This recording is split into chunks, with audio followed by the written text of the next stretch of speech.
El día jueves, les recuerdo a los que estuvieron y a los que no, que si podían leer el libro de Ruth, porque el libro de Ruth es un libro que se lee muy fácilmente, es un libro muy cortito, pero a pesar de que es un libro corto, pequeño, en cuanto a extensión literaria se refiere, es un libro muy grande en cuanto a su grandeza espiritual.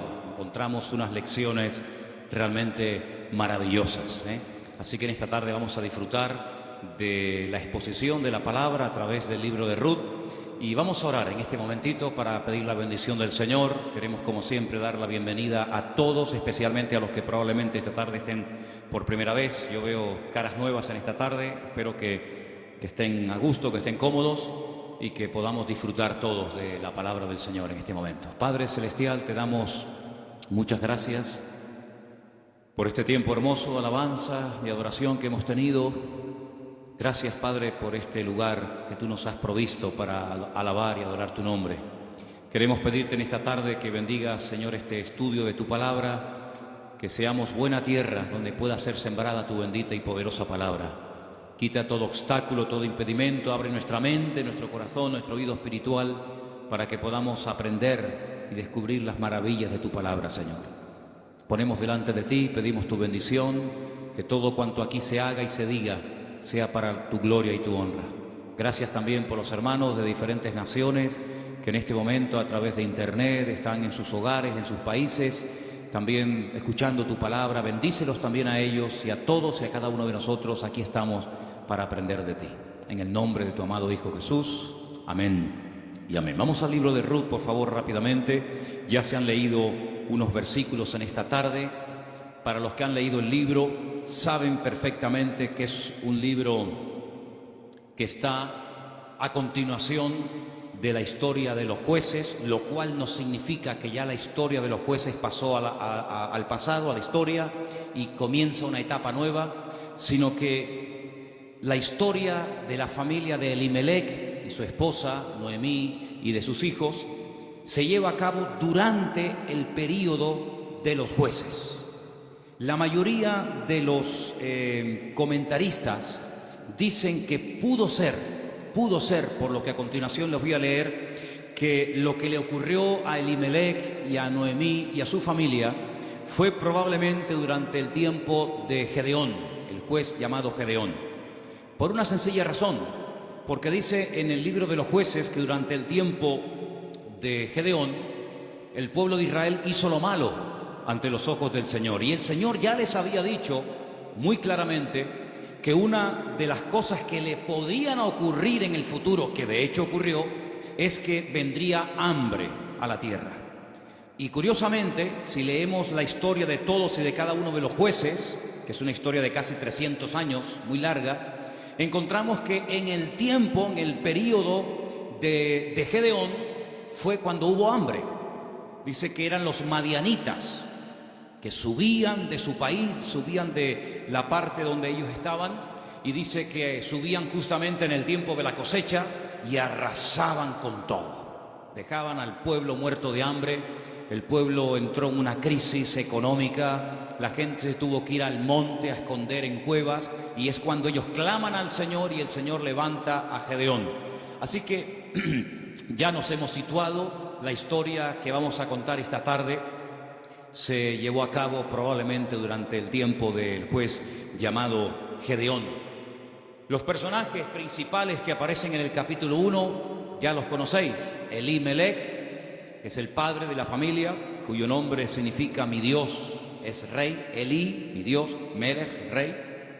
El nombre de su esposa es Noemí, significa dulce, significa placentera. Tenía dos hijos. El mayor se llamaba, como dice aquí, versículo 2 de Ruth capítulo 1, Malón y Kelión. Malón significa débil, enfermizo. Probablemente era un joven, un niño que desde pequeñito fue muy enfermito, y los padres lo vieron así muy flaquito, muy raquítico, y le pusieron este nombre que espero que no se le ocurra ponerle a ninguno de ustedes a sus hijos. ¿Cómo se llama el niño? Enfermito, debilucho. Y el otro no se queda atrás. El otro, Kelión, significa abatido, o consumido. Dicho en términos modernos, el hecho polvo de la familia. ¿Qué familia? Bueno, ellos viven en una pequeña población llamada Bet-Lehem, cuyo nombre significa la casa del pan, en la provincia de Judea, el mismo pueblo donde tiempo más tarde nacería el rey David y donde mucho tiempo después nacería nada más y nada menos que el Mesías, el Señor Jesucristo. Ellos ven que el país está pasando por un momento terrible, diríamos hoy en día de paro, de crisis, de pobreza, de miseria, y deciden irse a vivir al extranjero, concretamente a Moab. ¿Qué país sería hoy en día Moab? Bueno, sería el territorio que ocupa Jordania, ¿vale? Hay muchos lugares desde Israel, estando uno viajando por la carretera de Israel, que lo que separa a Jordania de Israel es simplemente la frontera natural del río Jordán y la frontera natural del Mar Muerto. Si tú estás en Israel y ves perfectamente Jordania enfrente de ti. Bueno, pues a ese país llamado Moab, en aquel momento, es donde Elimelech dice, bueno, vámonos de aquí porque aquí nos vamos a morir de hambre, no hay trabajo, no, hay hambre, hay escasez, y se van a vivir a Moab. Los moabitas, como ustedes saben, es para situarnos un poquito, los moabitas eran descendientes de una de las hijas de Lot. Ustedes se acuerdan que cuando Sodoma y Gomorra fue destruida, las hijas de Lot pensaban que el único hombre que quedó vivo de toda la tierra era su padre. Y entonces ellas deciden emborrachar a su padre, mantienen relaciones con él, y de esa manera pues la raza humana no se extinguiría.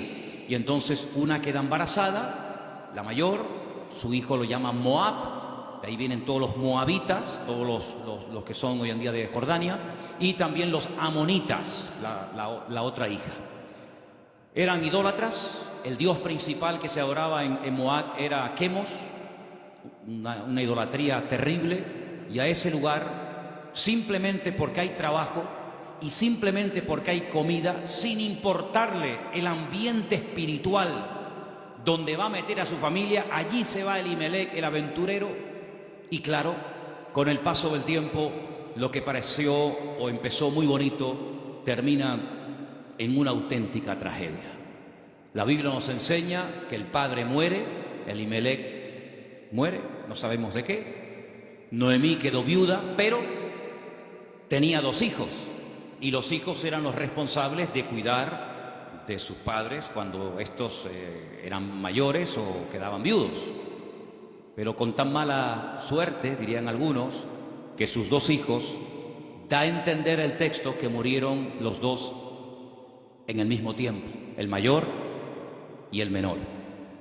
Los judíos entienden que esto fue una especie de castigo o de consecuencia de haber depositado su confianza en los campos de Moab en vez de en el Dios vivo. Y es que yo creo que problemas vamos a tener siempre durante toda la vida. Ahí no está la cuestión.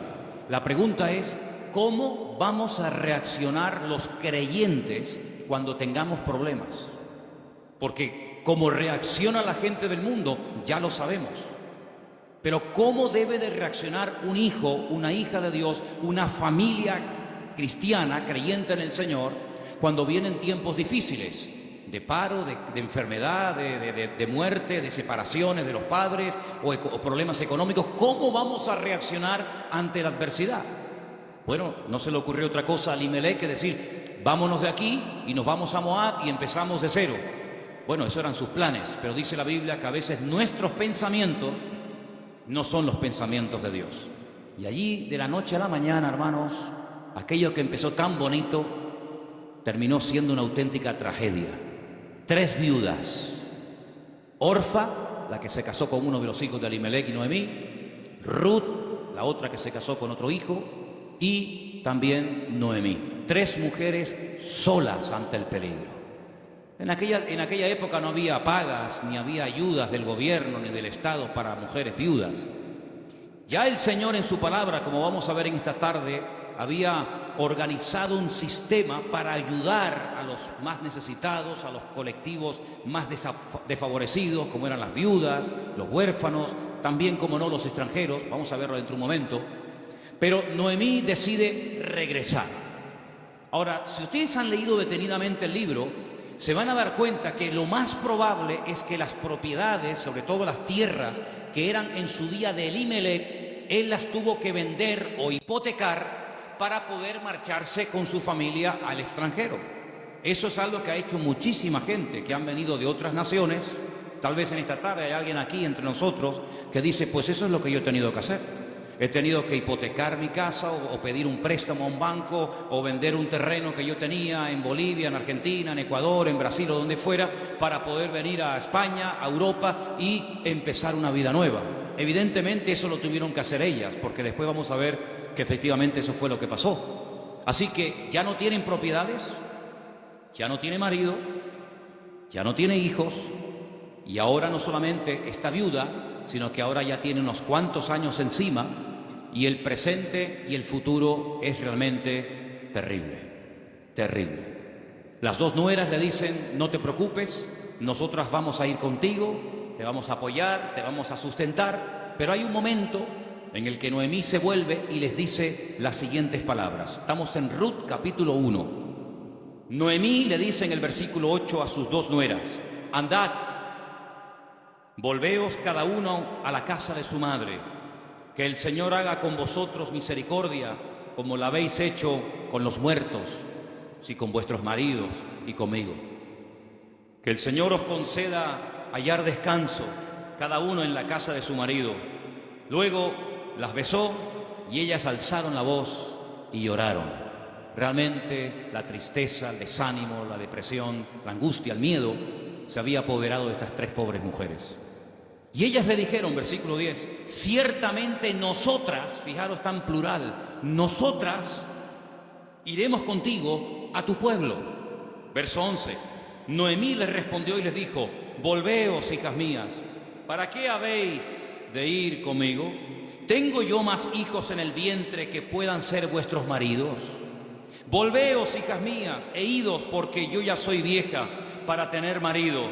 Y aunque dijese, esperanza tengo, y esta noche estuviese con marido, y aún diese a luz hijos, ¿habíais vosotras de esperarlos hasta que fuesen grandes? ¿Habéis de quedaros sin casar por amor a ellos? No, hijas mías, que mayor amargura tengo yo que vosotras, pues la mano del Señor ha salido contra mí. Ellas alzaron su voz otra vez, lloraron, y Orfa besó a su suegra, mas Ruth se quedó con ellas. Ay, amigo, ya se produce una ruptura.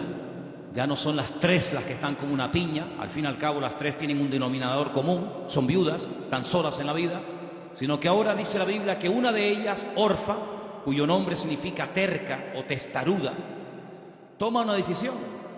Y entonces la decisión que toma es volver a la casa de su familia. Noemí le dijo, he aquí tu cuñada se ha vuelto a tu pueblo y a sus dioses, vuélvete tú tras ella. A mí me llama la atención que la Biblia destaca no solamente el hecho de que ella vuelve a su familia, lo cual en cierto sentido es lógico, ¿verdad? Y normal, sino que añade algo que es muy significativo. Dice, ella se ha vuelto a su casa, a la familia de sus padres y a sus dioses. Yo dije al principio en la introducción que en Moab no se adoraba al Dios de Abraham, de Isaac y de Jacob. No era el Dios vivo al que se adoraba. Eran idólatras. Adoraban como Dios principal a Quemos, seguramente a otros más, a Baal, a Astarot, y sabe Dios a quién más. Por lo tanto, cuando ella se va a la casa de su familia, vuelve otra vez a practicar y adorar los dioses que probablemente, no tenemos 100% de seguridad para asegurar esto, ella había dejado de adorar durante el tiempo que estuvo casada con uno de los hijos de Noemí. Ella vuelve otra vez atrás y vuelve otra vez, permítame la expresión, es una expresión bíblica, vuelve otra vez al vómito. Y a mí me hace recordar la historia de Orfa. No voy a hablar mucho de ella, pero sí quisiera destacar que, ¿saben a quién me recuerda Orfa? Cuando estaba preparando todo esto para el día de hoy compartir con ustedes, me venía a la cabeza el joven rico. ¿Os acordáis de la historia del joven rico? Un chico aparentemente que quería saber la verdad, que quería crecer, que quería respuestas a sus preguntas y a sus dudas. Y cuando el mismísimo Señor Jesucristo le dice, tú has hecho esto y esto y esto y esto, y está muy bien, pero yo observo, yo noto que a ti te hace falta una cosa en la vida. Y te voy a decir qué es lo que a ti te hace falta. Y se lo dice, y dice que se puso muy triste y dio media vuelta y se marchó, y ahí acaba la historia del joven rico. A pesar de que el Señor le dijo algo tremendo, ven conmigo, pero él no estuvo dispuesto a pagar el precio. Viendo Noemí que una de sus nueras se ha vuelto atrás a sus dioses, a su antigua vida, le dice a la otra que le queda, a Ruth, versículo 15, he aquí tu cuñada se ha vuelto a su pueblo y a sus dioses, vuelve tú tras ella. Y ahora viene una de las declaraciones más hermosas de toda la Biblia. Versículos que mucha gente sabe de memoria, porque son una declaración muy profunda de lo convencida que estaba, de lo dispuesta que estaba Ruth de no dar marcha atrás. Los leo, versículos 16 y 17. Ruth le dice, no me ruegues que te deje y me aparte de ti, porque a donde quiera que tú fueres, iré yo.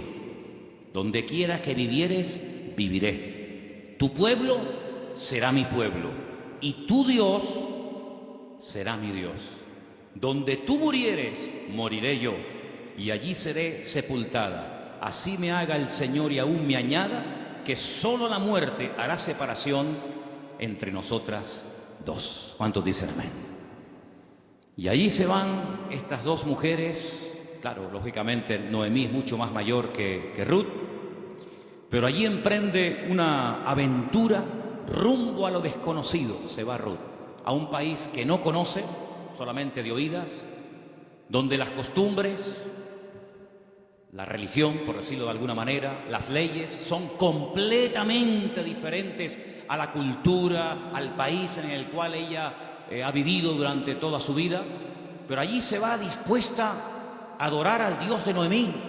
Podríamos decir, en términos que nos podamos entender en esta tarde, que Ruth verdaderamente lo que decide es convertirse, no solamente ayudar y no dejar abandonada a su suegra, sino convertirse al Dios de su suegra y lógicamente también de su marido y en su momento de su suegro. Tu pueblo será mi pueblo, tu Dios será mi Dios. El Dios monoteísta, el Dios que no acepta que se adore a otros dioses aparte de Él, sino que, como dice en su palabra, al Señor tu Dios adorarás y a Él solo servirás. ¿Cuántos dicen amén? Allí se va Ruth rumbo a lo desconocido. Y saben, hermanos, hay un capítulo en la Biblia, que es el famoso capítulo de la mujer virtuosa de Proverbios, que si no me equivoco creo que es el capítulo 31, el último capítulo del libro de Proverbios, que se llama La mujer virtuosa, Eshet Hayil. Y Ruth es la única mujer en todo el Antiguo Testamento que recibe el título de Eshet Hayil, que significa mujer virtuosa. Es decir, que cuando leas el capítulo 31 de Proverbios y que te habla de la mujer virtuosa, tú dices, bueno, ¿y quién es una mujer virtuosa? ¿A quién puedo ver como punto de referencia en la historia de la Biblia para saber a lo que se refiere el Señor? Ahí la encuentras en el libro de Ruth. Una mujer sacrificada, trabajadora, fiel, que es capaz de renunciar a todo a cambio de nada, aparentemente. Una mujer que incluso está dispuesta a morir en tierra ajena. Y fíjate que me llamó la atención que José, que estaba muriendo fuera de su tierra, estaba muriendo en Egipto, antes de morir dice que él dio orden de que, como él sabía y anticipa proféticamente la liberación de la esclavitud de Egipto, él da orden para que sus huesos se los lleven con ellos cuando salgan milagrosamente de Egipto. Y dice la Biblia que lo hicieron así, y durante 40 años, hermanos, los israelitas estuvieron dando vueltas y vueltas en el desierto, cargando los huesos de José hasta que llegan a Canaán y logran darle una digna sepultura. Sin embargo, Ruth no dice, cuando yo muera, por favor, lleven mi cuerpo, lleven mis huesos a Moab, sino que ella dice, donde a ti te entierren, que me entierren a mí ahí también al lado tuyo. Sí, una mujer decidida, una mujer comprometida, en otras palabras, una mujer con las ideas claras. ¿Cuántos dicen amén? ¿Cómo vamos a reaccionar frente a la adversidad? Porque si huyeron de Israel, de Betlehem, huyeron a Moab para buscar una mejor vida, ahora la tortilla se ha dado la vuelta. Ahora cuando regresan, ya sin marido y sin hijo, y con unos cuantos años encima, sola, viuda y sin recursos, hipotecada hasta las cejas y con otra nuera que la acompaña, pues no piensen ustedes que el retorno fue mejor que la ida. Es más, dice la Biblia que cuando las vieron entrar por el pueblo de Betlehem, toda la ciudad se echó a la calle diciendo: madre mía, podríamos utilizar el refrán popular nuestro que dice: ¿quién te ha visto y quién te ve?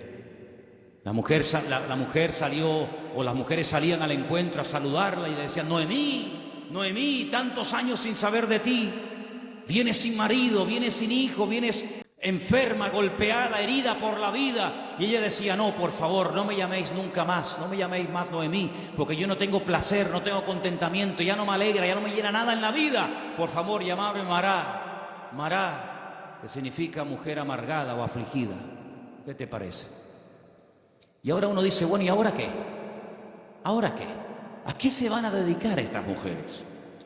Ahora sí quiero que vayamos al libro de Levítico, donde hay unos versículos que pocas veces se leen, pero vamos a ver que son muy interesantes, porque en ese pasaje de Levítico, capítulo 19, del 9 al 10, no sé si ustedes lo tenían buscado, ¿no? Okay.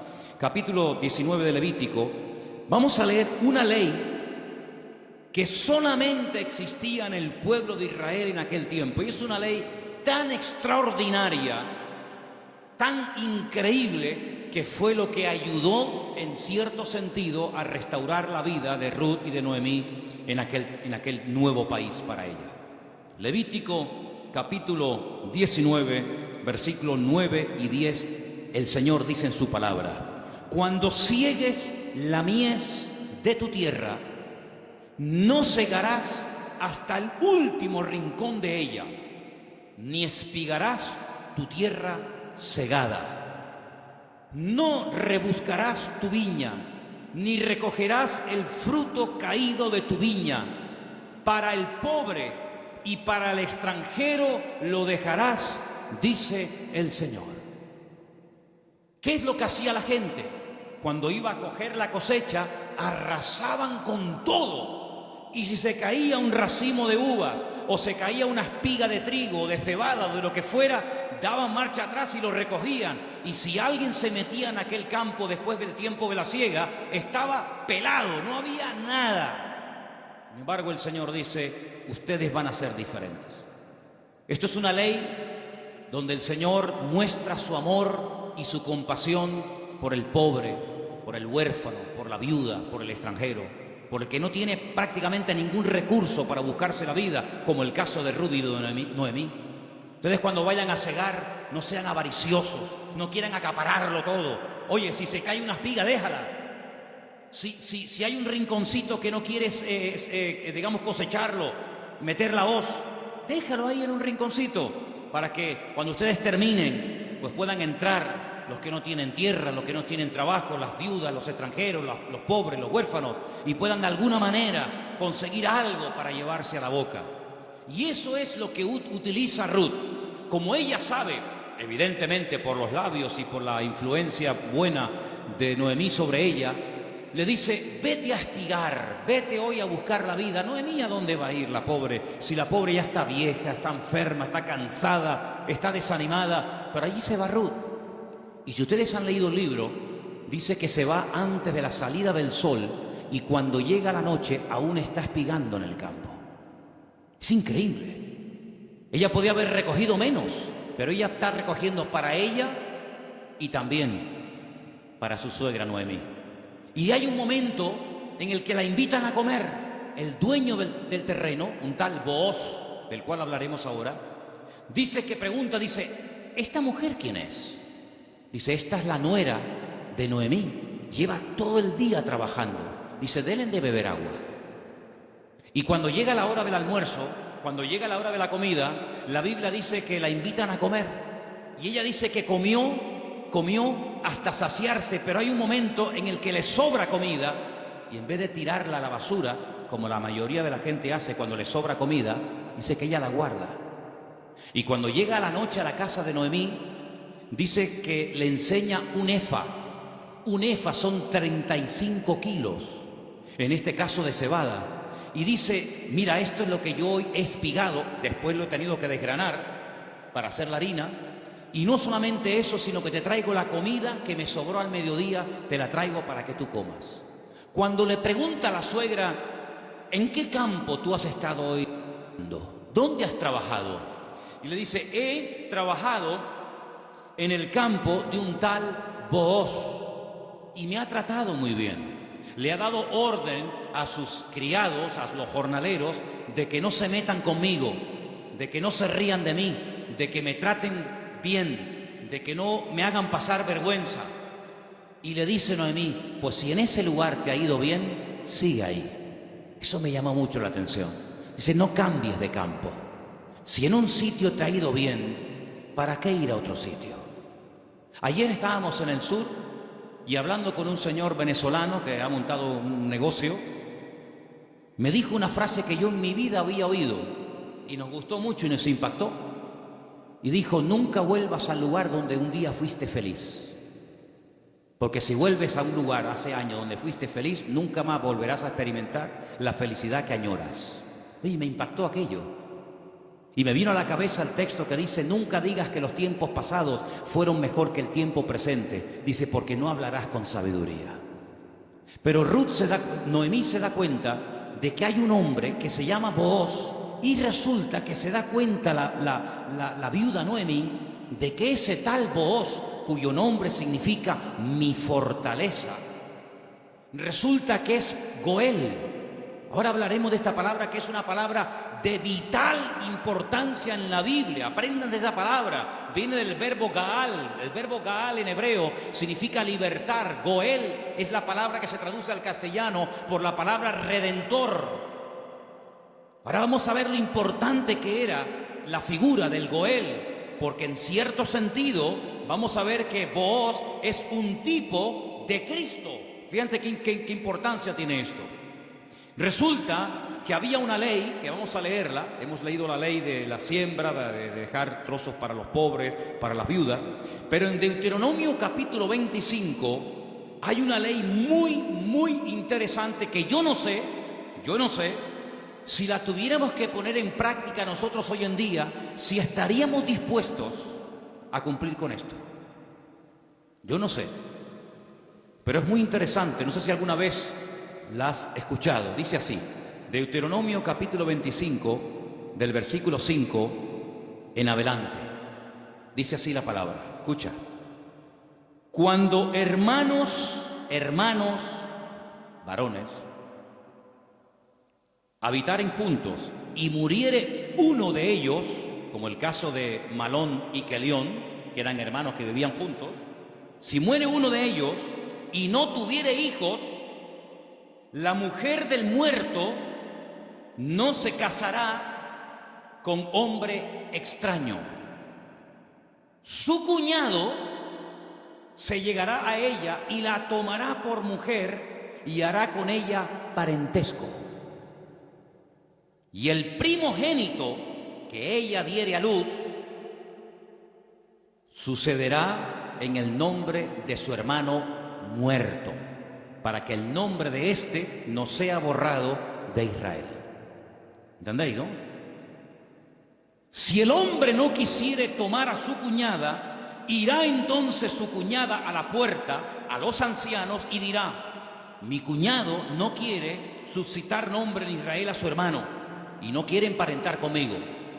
Entonces los ancianos de aquella ciudad lo harán venir, hablarán con él, y si él se levantare y dijere, no quiero tomarla, se acercará entonces su cuñada delante de los ancianos, le quitará el calzado del pie, le escupirá en el rostro y le hablará y le dirá, así será hecho al varón que no quiere edificar casa a su hermano, y se le dará este nombre en Israel, la casa del descalzado.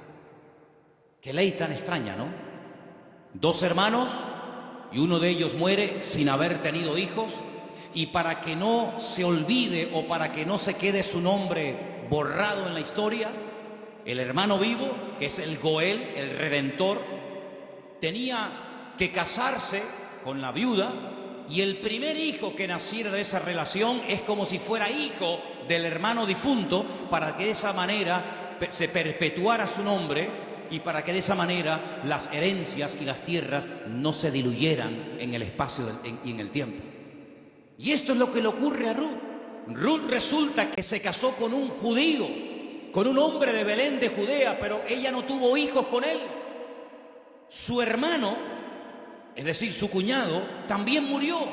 Por lo tanto, no hay posibilidad de redimirla. Pero cuando llegan a Israel, la familia de Elimelech, la familia de su marido, pues siguen viviendo allí. Y hay un pariente cercano al cual Booz le dice: oye, a ti te corresponde el derecho de casarte con Ruth. A ti te corresponde el derecho de pagar todas las deudas de Ruth. A ti te corresponde recuperar el patrimonio y las tierras que en su tiempo tuvieron que venderse para que esta familia tuviera que irse al extranjero. Es decir, te haces cargo de la tierra, te haces cargo de las deudas y te haces cargo de la viuda. Y este dice: de eso nada, de eso nada. Pagar yo deudas que no son mías y casarme yo con una mujer que a mí ni me va ni me viene. Y Booz dice: muy bien, vamos a ir delante de 10 ancianos, vamos a ir delante de un minyan, delante de 10 hombres judíos, y tú vas a decir eso delante de ellos, que no quieres redimir a Ruth, que no quieres hacerte cargo de sus deudas, de sus hipotecas y de la viuda, y lo vas a decir delante de testigos. Y lo dice. Y entonces es cuando entra en escena Booz y le dice a Ruth: hija, tú no te preocupes ahora. La diferencia de edad de Ruth y de Booz tenía que ser inmensa.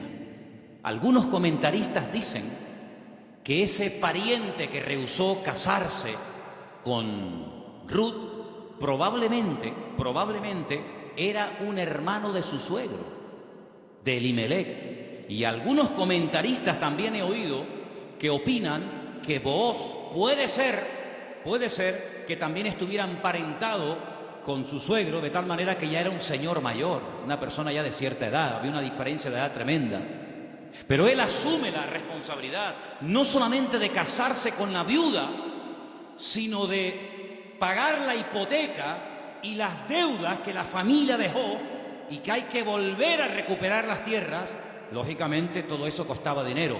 Solamente había dos posibilidades de que en Israel una persona que se desprendiera de patrimonio pudiera volver a recuperarlo. Solamente había dos formas. Una, que llegara el año de jubileo.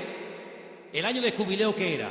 Era una celebración, una fiesta que se llevaba a cabo cada 50 años. A los 50 años las deudas quedaban anuladas. Y ahí viene una parte del famoso Padre Nuestro. Padre Nuestro, perdona nuestras deudas como nosotros también perdonamos a nuestros deudores. Está inspirado un poco en el año de jubileo. Los que eran esclavos se les daba la libertad. Si alguno no quisiera, había todo un proceso para poder volver a retenerlo.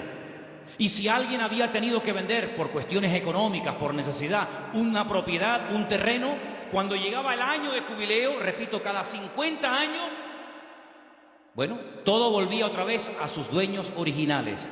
¿Para qué esta ley? Para recordarle al pueblo de Israel que la usura, el querer cada vez tener más y más y más y más y más, a cambio de las desgracias ajenas, eso no se podía dar en el pueblo de Israel. Cada 50 años se empezaba de cero. Nadie le debe nada a nadie. Los ricos no iban a ser cada vez más ricos y los pobres cada vez iban a ser más pobres. De esa manera era una ley justa, una ley donde se le daba oportunidad al que se había endeudado y jamás iba a poder pagar las deudas. Fíjate qué terrible la ley de los desahucios en España. 600.000 familias, 600.000 familias, multiplica por 3 o 4 miembros cada familia, estamos hablando ya millones de personas, tuvieron que dejar la casa que no podían pagar, los padres en algunos trancarle la nómina y un alto porcentaje se lo quitaron, es decir, un sistema faraónico donde te ofrecían todo los bancos a cambio de nada, y te llamaban y te ofrecían todo llamándote a tu casa, y una vez que te tienen en su territorio, te aprieta el nudo, amigo, y de aquí no sales nunca. El sistema del faraón en los tiempos modernos. En vez de faraón, llámalo como quieras. Sin embargo, Dios en su palabra jamás iba a permitir que su pueblo cada vez fuera de mal en peor, endeudándose de tal manera que al final era imposible hacer frente a semejantes deudas. Y una cosa también muy importante, aunque no es el tema a tratar, entre hermanos no se podían dar préstamos con intereses. Ustedes saben que hay personas que están pagando muchos años y todavía la deuda no se ha pagado. Lo que están pagando es simplemente parte de los intereses, porque son tan elevados que por una regla de 3, cuanto más pagas, más debes. ¿Cómo se come eso, hermano? Así que la única forma de recuperar una tierra que se había vendido era llegar al año de jubileo. Pero ¿quién le aseguraba al que había vendido una propiedad, ponte que tuviera 40 o 50 años, que iba a durar otros 50 años para recuperar la tierra? Era prácticamente imposible, impensable. Pero luego había otra forma. Era otra forma. Pero claro, ahí había que tener mucho amor y mucha compasión. Y era decir, no es mi deuda, entre comillas, no es mi problema, pero yo voy a redimirte, yo voy a ser tu Goel, yo voy a asumir cuánto debes. Pues mira, tuve que vender la casa, tuve que hipotecarla, tuve que vender el terreno, tuve que hipotecar los animales, en algunos casos tuve que vender a mis hijos como esclavos a trabajar a jornal durante un tiempo. Yo me hago cargo de todas tus deudas y encima me caso contigo, levantamos descendencia y empezamos una vida nueva. ¿Cuántos dicen amén? Bueno, hermano, eso fue lo que hizo el Señor Jesucristo por todos y cada uno de nosotros, ¿sí o no? Cuando vinimos al Señor, la inmensa mayoría de los que estamos aquí y muchos de nosotros, ¿cómo vinimos al Señor? ¿En nuestro mejor momento? Yo pienso que la mayoría de los que nos hemos convertido al Señor, cuando vinimos a los pies de Cristo, vinimos en nuestro peor momento. Algunos desanimados, otros enfermos, otros enganchados, otros esclavos de no sé qué y de no sé cuánto. Pero el Señor Jesucristo dijo, a ver, ustedes tienen una deuda tremenda. Y una deuda no con un banco, no con una financiera. Ustedes tienen una deuda conmigo. Y es una deuda que no se puede pagar con trabajo, ni con dinero, ni con lágrimas, ni con sudor. Es una deuda que solamente se puede pagar con sangre. Pero no cualquier sangre, sino con la sangre preciosa de Jesucristo. Y vuestra miseria, vuestra hipoteca, vuestra crisis material y espiritual, yo me hago cargo de ella. Y yo os compro a precio de sangre. Y por eso podemos leer en Primera de Pedro unos versículos tremendos, donde basados en la ley del Goel, el que redimía al que estaba destruido, Pedro dice, tenéis que saber, hermanos queridos, Primera de Pedro 1:18, que habéis sido rescatados. Eso fue lo que hizo Booz por Ruth, rescatarla, redimirla. Vosotros fuisteis rescatados de vuestra vana manera de vivir, la cual recibisteis de vuestros padres, no con cosas corruptibles como oro o con plata, sino con la sangre preciosa de Cristo, como de un cordero sin mancha y sin contaminación, ya destinado desde antes de la fundación del mundo. Cristo, antes de que existiera Adán y Eva, antes de que existiera el jardín del Edén, Él sabía que un día iba a venir a este mundo a morir en la cruz por los pecadores. Desde antes de que el mundo existiera, ya Él sabía que su destino iba a ser ese. Desde antes de la fundación del mundo, pero manifestado en los postreros tiempos por amor de vosotros. Y mediante Él, ¿cuál creéis en Dios? Quien le resucitó de los muertos y le ha dado gloria, para que vuestra fe y esperanza sean en Dios. ¿Cuántos dicen amén? Este Booz es un hombre tremendo. Es un hombre que dice, bueno, yo soy rico, tengo tierras, tengo de todo. ¿Qué necesidad tengo yo de meterme ahora, permítame, en estos líos, asumir deudas que yo no contraje? Si Elimelech hipotecó sus tierras y tuvo que vender sus casas, ¿a mí qué me importa?, diría alguno. Y si tuvo que irse al extranjero a buscarse la vida, y si allí murió él y sus hijos, y ahora hay una serie de mujeres que están las pobrecitas sin nada en la vida, ¿yo qué tengo que ver con todo esto? Pero vos no es un hombre frío, insensible. Vos es un hijo de Dios. Y los hijos de Dios tenemos corazón, no solamente cabeza. ¿Cuántos dicen amén? Hay que tener corazón, hermanos, en las vestiduras del sumo sacerdote, que las tenéis ahí si queréis ver cómo eran. El sumo sacerdote llevaba en su pecho los nombres de la familia de Israel, las tribus de Israel: Judá, Benjamín, Zabulón. El sumo sacerdote decía: pero si yo no soy de la tribu de Judá, ¿yo para qué tengo que llevar el nombre de una familia que no es la mía? ¿Por qué tengo yo que llevar en mi pecho el nombre de la tribu de Zabulón, si yo soy levita? Pero es que el Señor le enseñó al pueblo de Israel a través del sumo sacerdote que para servir a Dios y para creer en el Señor y hacer su voluntad, uno tiene que tener corazón. ¿Cuántos dicen amén? Hay tanta insensibilidad, hermano, incluso en el pueblo de Dios. Sí, dicen que España es un país muy solidario, el país de más donaciones de órganos del mundo. Sí, está muy bonito. Pero hermanos, el mundo no nos tiene que dar ejemplos a nosotros, ni lecciones de solidaridad y de amor, sino que somos nosotros los que deberíamos ser la gente más solidaria y los que más apoyamos al necesitado del mundo, porque para eso el Señor nos ha puesto en esta tierra. Y Booz dijo: no, yo no me voy a limpiar las manos como tú que te has limpiado las manos. Porque los que habéis leído el libro, os habéis dado cuenta que cuando al pariente cercano le dicen: oye, que hay unas tierras que son preciosas, están abandonadas, porque Elimelech se tuvo que ir al extranjero, pero son unas tierras hermosas. Este dijo: uy, estas son para mí, porque ahora junto las mías con las de Elimelech, y cuando yo me muera, mis hijos tendrán más herencia.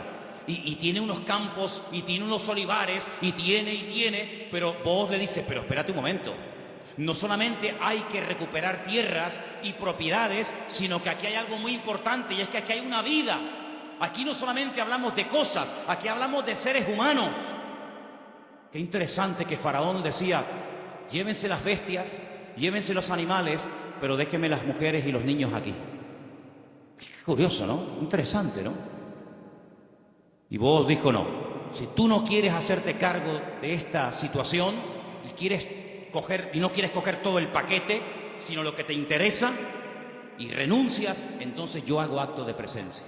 Y ahí entra Booz en escena, y dice la Biblia que se casan, y desde el momento en el que Ruth entra en contacto con Booz, su vida cambió radicalmente. Pero yo pregunto: ¿y este hombre tan bueno, tan solidario, con un corazón de oro, que sin comérselo ni bebérselo se encuentra de la noche a la mañana teniendo que asumir una responsabilidad tremenda de atender a una viuda, con lo que eso conlleva, de atender también a una suegra que no era la suya, pero que viene en el paquete también incluida, de tierras, de hipoteca? Este pedazo de hombre, ¿de dónde salió?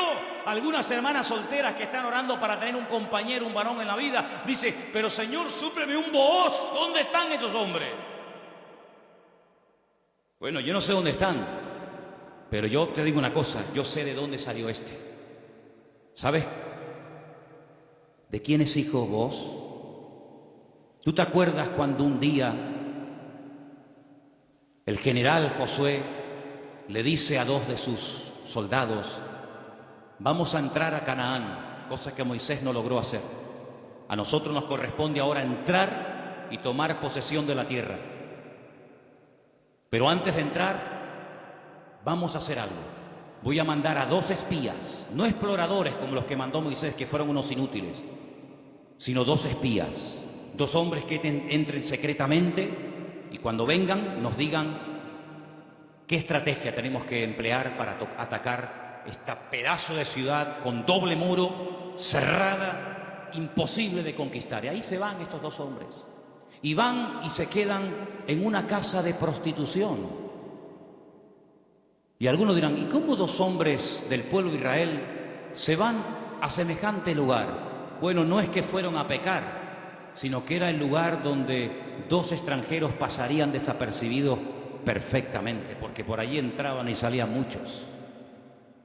Y allí contactaron con la dueña de aquel negocio, por llamarlo de alguna manera, y la dueña una noche en una habitación les dice: yo sé quiénes son ustedes, yo sé de qué país sois, yo sé que vosotros sois israelitas, y yo he oído lo que vuestro Dios ha hecho por vosotros.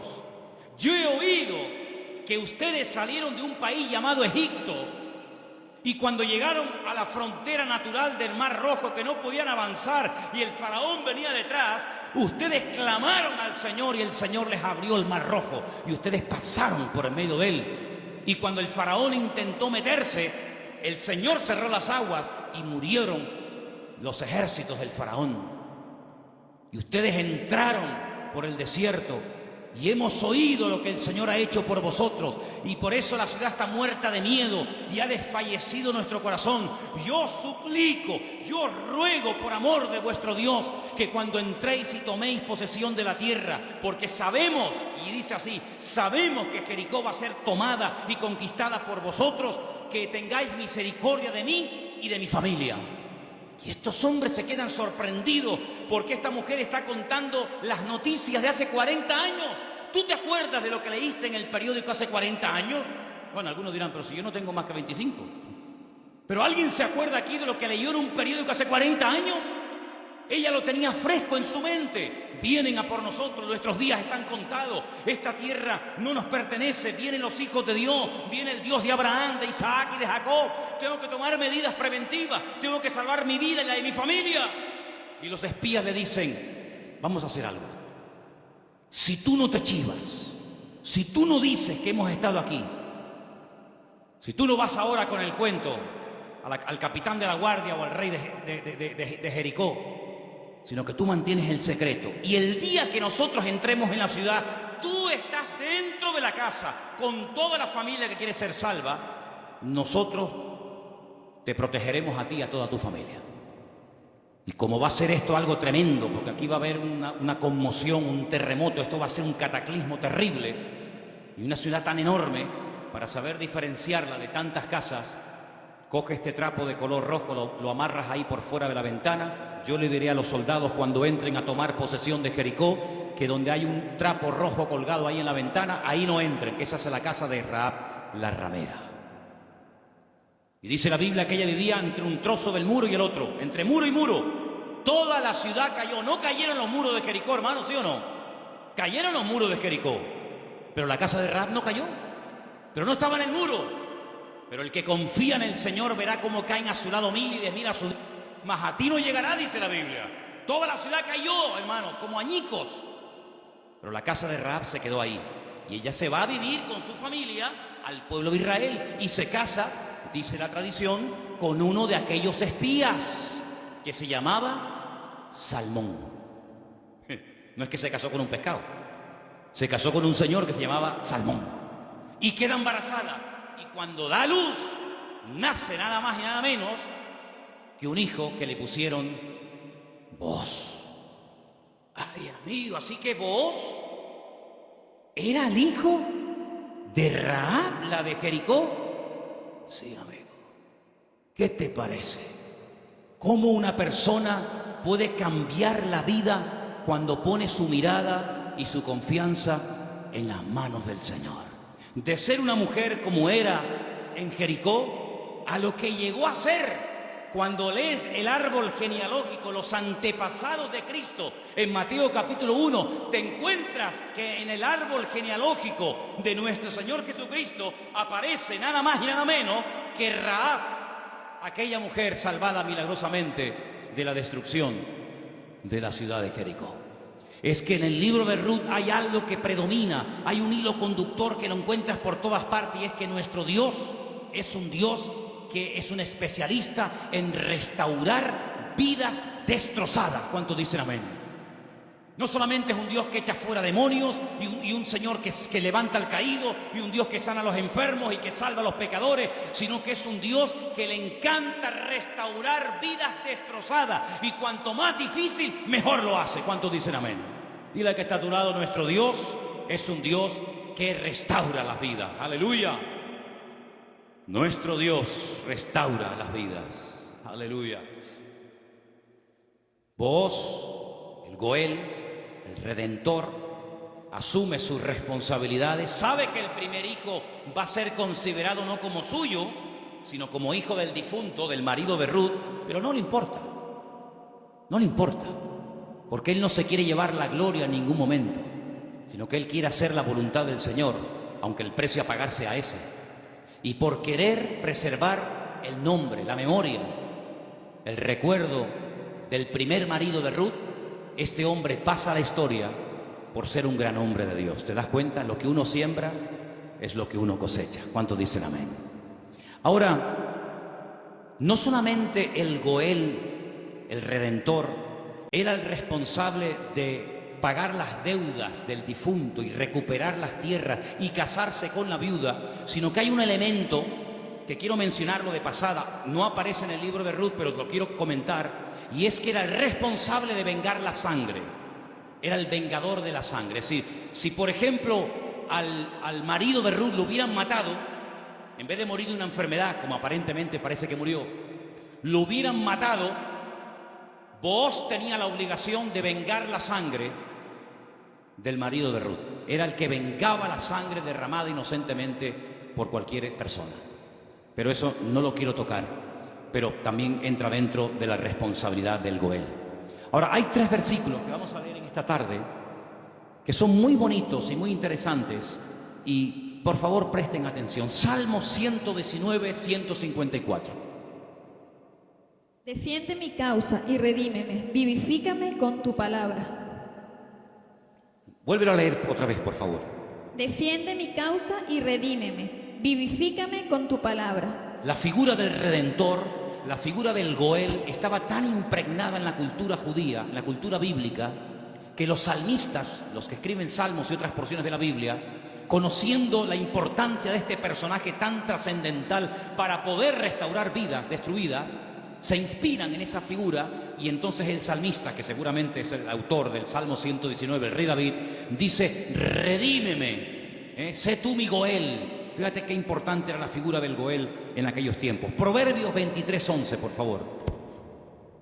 Porque el defensor de ellos es el fuerte, el cual juzgará la causa de ellos contra ti. Ahí está, el Señor haciendo las veces del fuerte, del protector, del que cuida, del que redime, del que ayuda a levantar al que ha tropezado y caído. Realmente es algo realmente extraordinario. Y el último texto, Isaías 41:14. No temas, gusano de Jacob, oh vosotros los pocos de Israel. Yo soy tu socorro, dice Jehová, el Santo de Israel es tu Redentor. Amén. El Santo de Israel es tu Goel, es tu Redentor. Él es el que se va a encargar. Ahora, hermano, déjenme que les diga algo. El Goel, el Redentor, ¿de qué se hacía cargo? ¿Solamente de la viuda? ¿Solamente de las deudas? Se hacía cargo de todo. El primero renunció porque quería parte de la tierra, pero no quería asumir la responsabilidad de casarse con la viuda. Booz dice: no, todo o nada. Las deudas, las hipotecas, lo que se perdió, y también de la viuda. Y hermanos, el Señor Jesucristo, cuando ha venido a nuestra vida, ¿de qué se ha hecho cargo? ¿De perdonar solamente nuestros pecados? Bueno, gloria a Dios, si solamente hubiera hecho eso el Señor, perdonar nuestros pecados y prometernos la vida eterna, bueno, gloria a Dios. Pero es que hay mucho más que eso. Es que con la salvación, con la conversión, no solamente va incluido el perdón de mis pecados, sino la protección física y espiritual de mi vida. Y Él ha prometido suplir todas mis necesidades. ¿Por qué? Porque es mi Redentor, porque es mi Goel. ¿Quién iba ahora a darle comida y vestido y atender y cuidar y mimar y amar a Ruth? Pues tú, que para eso te has casado con ella, el Goel, el Redentor. Bueno, pues eso es lo que el Señor ha hecho con nosotros. En ciertos sentidos, como que se ha casado Dios con su pueblo.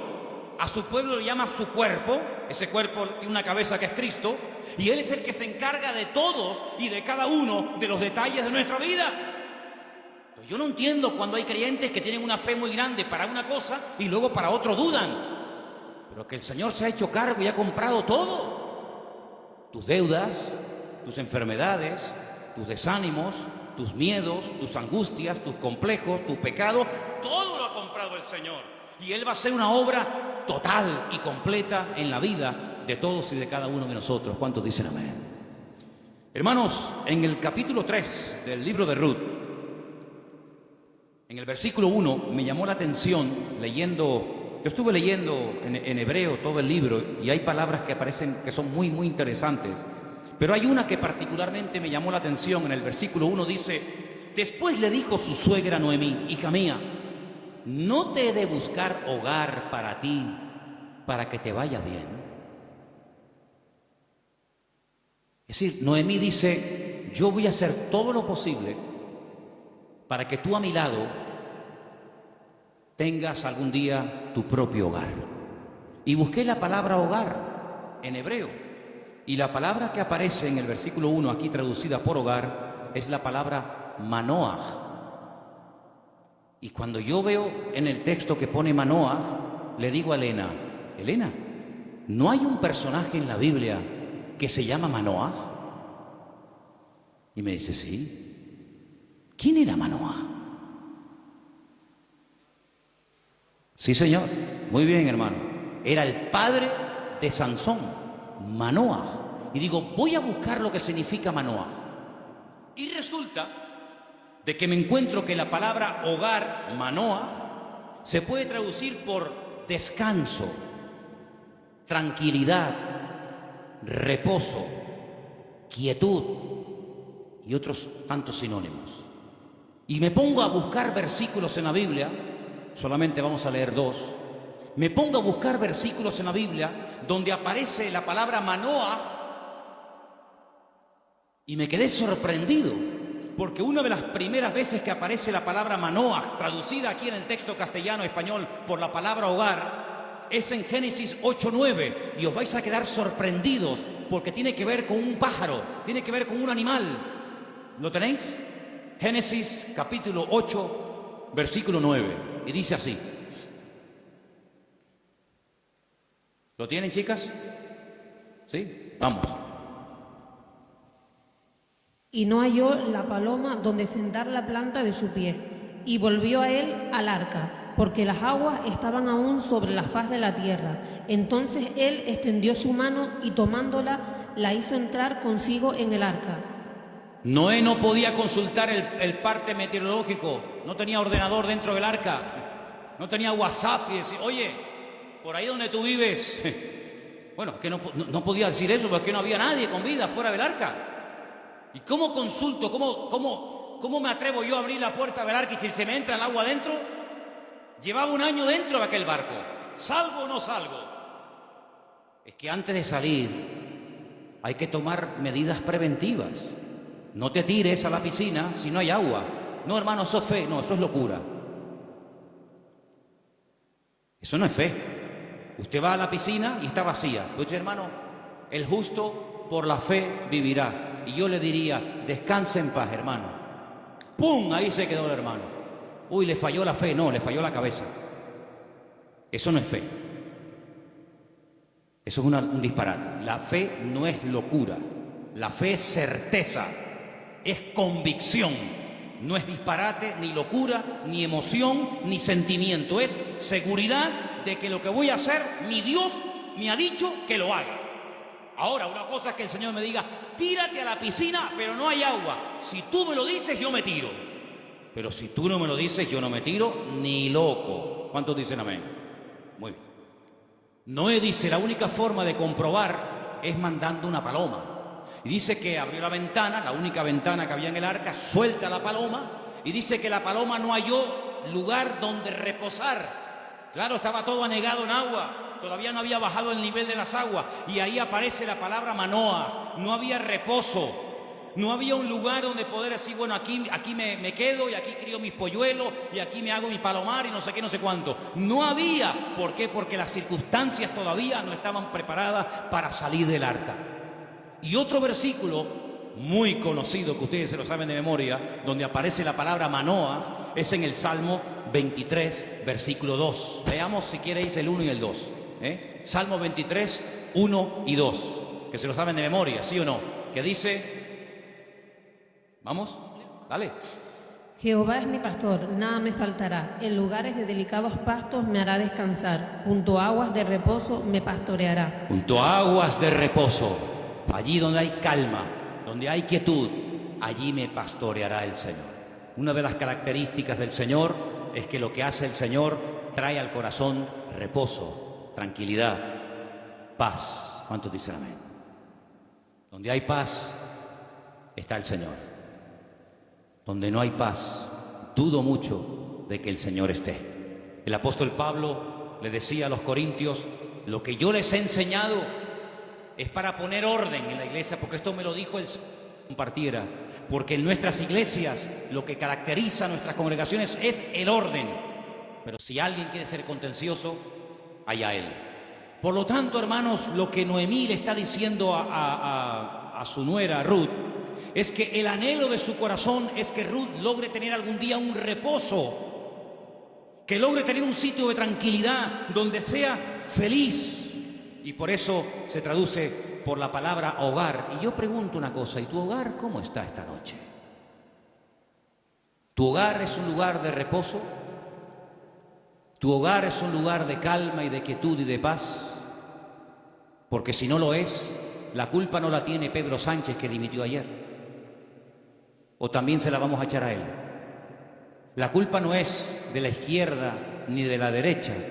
Cuando no hay Shalom Bay, como dicen los judíos, cuando no hay paz en el hogar, ¿quién tiene la culpa?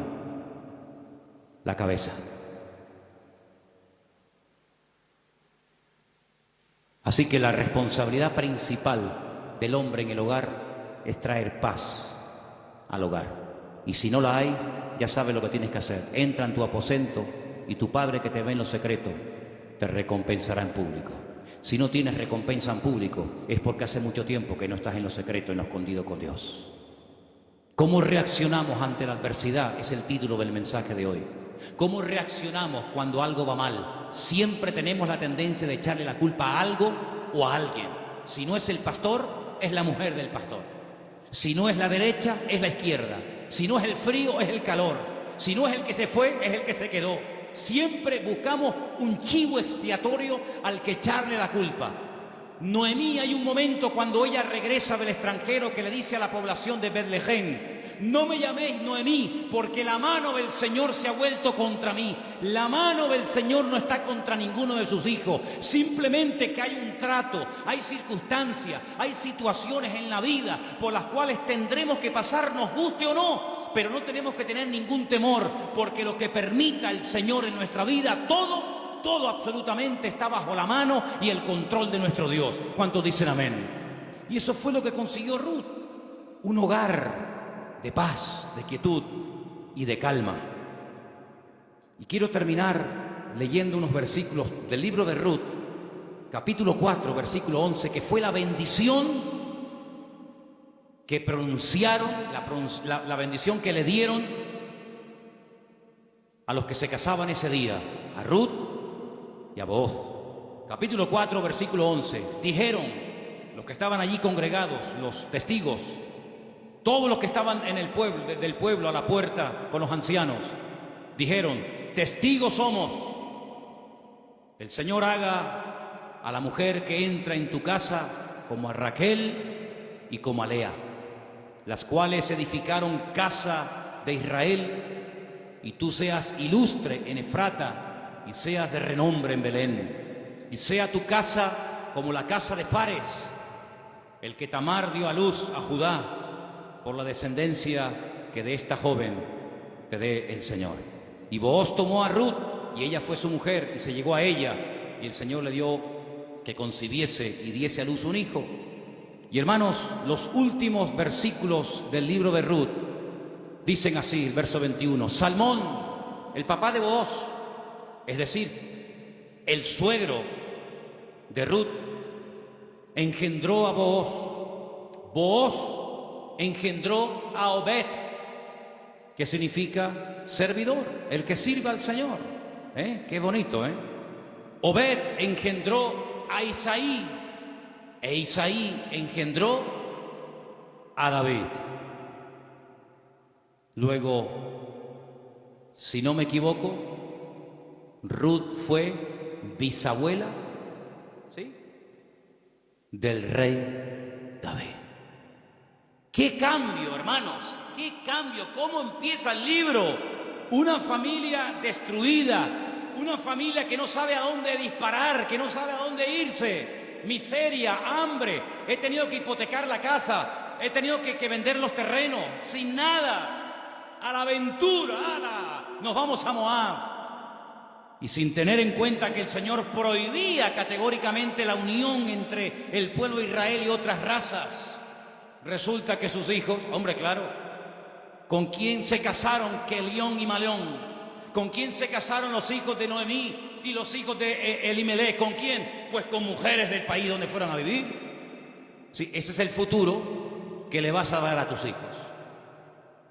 Sí, con la cosa de darle un mejor futuro material, has traído la ruina espiritual a tu casa.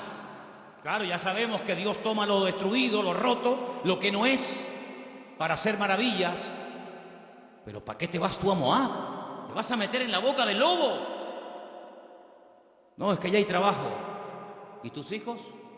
¿De quién se van a enamorar? ¿Con quién se van a casar? Con mujeres idólatras. La primera responsabilidad de un padre en una casa con sus hijos, más que darle estudios y una buena carrera, es darle un futuro espiritual a sus hijos. Y Moab, dicho sea de paso, no era el mejor lugar para llevar a una familia a vivir. Prueba de ello que mira cómo terminaron, muertos todos. Todos terminaron muertos, del padre hasta el hijo mayor y hasta el hijo menor. Gloria a Dios que por ahí aparece la misericordia del Señor y que a través de vos la familia vuelve a remontar vuelo y vuelve a recuperar el ánimo y la esperanza. Pero hermanos, no es tiempo de experimentos. No es tiempo de será por aquí, será por allá, será esto. Vamos a descubrir los principios establecidos por el Señor en su palabra. La vida de un cristiano no es un laboratorio donde hacemos experimentos. Será esta, será aquella, será fulano, será mengano. Vamos a orar seriamente al Señor. Encomienda al Señor tu camino. Confía en Él y Él hará. Aleluya. Y no te impacientes por motivo del que prospera en su camino, porque pronto serán cortados y como la hierba verde se secarán, dice la palabra. En otras palabras, aprendamos a esperar en Dios. Mira, consiguió más, mucho más, en poco tiempo Ruth y Noemí, en la tierra donde el Señor estaba, que todos los años que Elimelech se pagó en el extranjero, que no le sirvieron absolutamente para nada. La respuesta no estaba en Moab, la respuesta estaba en Belén, más cerca de ellos de lo que se imaginaban. Y yo solamente quiero decirte algo. ¿De dónde viene el Señor Jesucristo? Los antepasados de Cristo, ¿quiénes son? ¿No son Obed? ¿No es Booz? ¿No es Rahab? ¿No es Ruth? ¿No es el rey David? ¿No es la tribu de Judá? ¡Claro que lo es! Luego, fíjate tú cuando una persona hace, como dice la Escritura, las cosas decentemente y con orden, las bendiciones que a corto y a largo plazo pueden llover y caerle a la vida de esa persona. Por lo tanto, hermano, no te precipites. Espera en el Señor, porque el libro de Ruth es muy pequeñito, 4 capítulos, pero es tan grande en lecciones. Y sobre todo, júntate con el que te puede edificar. Pégate como una lapa. Ustedes saben lo que es una lapa, ¿verdad? Pégate como una lapa a la persona que te puede bendecir. Le dice, y termino, Noemí a Ruth: no te separes de vos. Esta noche quiero explicar esto porque puede ser que algunos lo leyeron y dijeron, pero ¿qué le estaba proponiendo la suegra? Dice, esta noche vístete bien, úngete, ponte tus mejores vestidos, lávate, averigua dónde está durmiendo vos, en la era, tú vete a la era. Cuando él esté dormido, tú te pones a sus pies. Y uno está diciendo, pero bueno, ¿qué le está proponiendo Noemí? Era la forma de la época de recordarle al Goel, oye, hey, que estoy aquí, por si no te has dado cuenta. Dice que ella se acurruca a los pies de Booz y a medianoche, cuando seguramente Booz toca el cuerpo de Ruth, se asusta y dice, pues ¿tú quién eres? No le pudo encender la luz, era todo oscuro y dice, yo soy Ruth la Moabita. Te recuerdo que tú eres el Goel, extiéndeme tu manto. Y entonces ahí es donde él se da cuenta de que en la vida no solamente es tener tierras y criados, sino que hay una responsabilidad muy cerca de ti, la cual tienes que asumir. Y entonces, hermanos, cuando Noemí se entera de todo esto, le dice, tú confía porque este hombre no dejará pasar mucho tiempo hasta que arregle este asunto. ¿No lo habéis leído en el libro esta semana? Tú ahora confía, tú ya has hecho tu parte. Claro, tú no puedes ir sucia a la presencia de Booz. Cuando tú vas a presentarte ante la presencia del Señor, tienes que lavarte. Lo que hacía el sumo sacerdote, lavarse afuera en el lavacro, las manos, los pies, el cuerpo, para luego entrar a la presencia del Señor. Tú haces exactamente lo mismo que hacía el sacerdote, pero tú lávate. ¿Por qué? Porque si tú vas oliendo mal y quieres conquistar y quieres llamar la atención a Booz, sí, se la vas a llamar, pero se la vas a llamar mal. Vas a decir, oye Ruth, ¿no te podrías lavar un poquito, por favor? Vístete bien, arréglate, haz tu parte. Y tú tranquila, tú ya has hecho lo tuyo.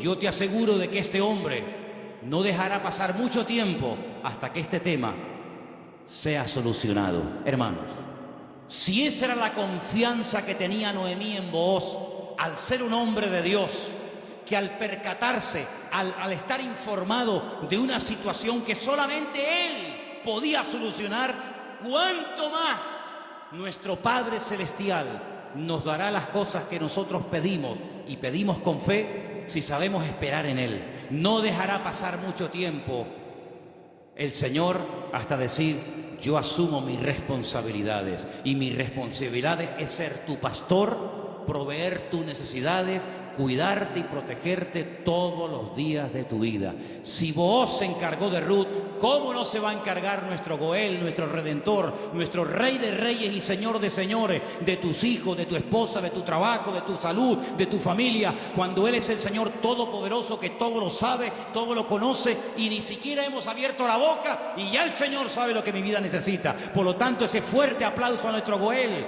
a nuestro Redentor, a Él la gloria. Él cuida de mi vida, aleluya. Fuerte ese aplauso al Señor. Él cuida de nuestra vida, hermanos. Amén.